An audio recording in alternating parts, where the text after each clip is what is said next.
All right, let's get right into a really fascinating idea: thinking without ownership. We're going to explore what happens when we totally change our relationship with the thoughts that are, constantly running through our heads. So, for pretty much all of us, this is just a given, right? It's the default setting. We just assume that thinking is something we do, that every single thought that pops into our head comes from some central me. And here it is. This is the question at the very heart of what we're talking about today. What if that basic assumption isn't the whole story? What if you're not really the author, but more of an observer of the whole show? Okay, so before we can really get the shift, we have to be super clear about our starting point. Let's take a look at how thinking normally feels when we believe we are that inner author calling the shots. You see, because we feel like the thoughts are ours, they take on these really powerful roles. There's a constant commentary on what we're doing. It judges how well we're doing it. It's always trying to explain why we feel a certain way. And of course, it's giving us commands on what to do next. It's busy work.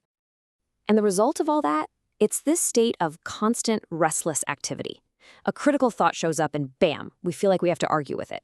A worry appears and we've got to solve it right now. It's like we're always on call, just waiting to react to whatever our mind serves up next.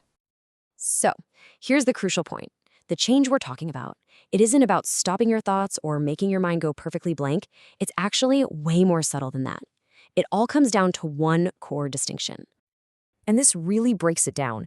Look, the content of your mind doesn't really have to change. You'll still make plans, you'll still remember what you had for breakfast, but what changes is that feeling of ownership. The thoughts are no longer felt as these direct commands or absolute instructions you have to follow. They're just noticed. They happen, but they don't have that personal weight. So what does this actually feel like? Day to day, what's the experience when that sense of ownership starts to fade and thoughts just lose their magnetic pull on your attention? Well, honestly, it just becomes a much lighter experience. A thought can just appear, and you don't feel this immediate need to agree or disagree with it. Another thought can come right after, and you don't have to resolve the contradiction. The fight is gone. You're not trying to stop thinking or control it. It's just happening, without dragging all of your attention into its little drama. Now, I know what you might be thinking. This change must feel like a lightning strike, right? Some huge, earth-shattering moment of blissful silence. But the reality is, it's often the exact opposite. And in a weird way, that's kind of the whole point. And this is such an important thing to get. Your mind doesn't suddenly go quiet. You don't just enter this state of pure blankness or find some kind of permanent magical clarity. The mental chatter might still be there, but your relationship to it is what has totally changed. This quote just nails it perfectly. It's not some big dramatic event. It's ordinary. The thoughts are still there, the inner monologue might keep on going, but it just doesn't carry the same weight anymore.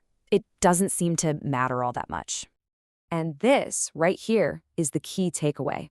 Thinking shifts from being the very definition of who you are, your core identity, to just being another function of the mind.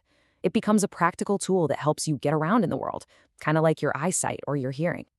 So how does this internal shift actually translate to the outside world? Let's talk about how it affects our everyday actions and decisions, because it can make things a lot more direct and way less complicated. The new way of doing things is just incredibly streamlined. A situation comes up, the mind might offer some useful, supporting thoughts about it, and then the action just happens. The part that's missing is that exhausting step we're all so familiar with, that endless back and forth, the second guessing, the internal committee meeting before anything actually gets done. And let's be super clear, this does not turn you into some passive zombie. If anything, it can make you way more effective. It just gets rid of the layers of unnecessary mental friction and internal struggle that so often get in the way of just doing what needs to be done. So we'll leave you with this question to ponder. Think about how much of our mental energy is spent using our thoughts to build up and protect this idea of me. What happens to our attention, to our perception, to our lives when that's no longer its main job?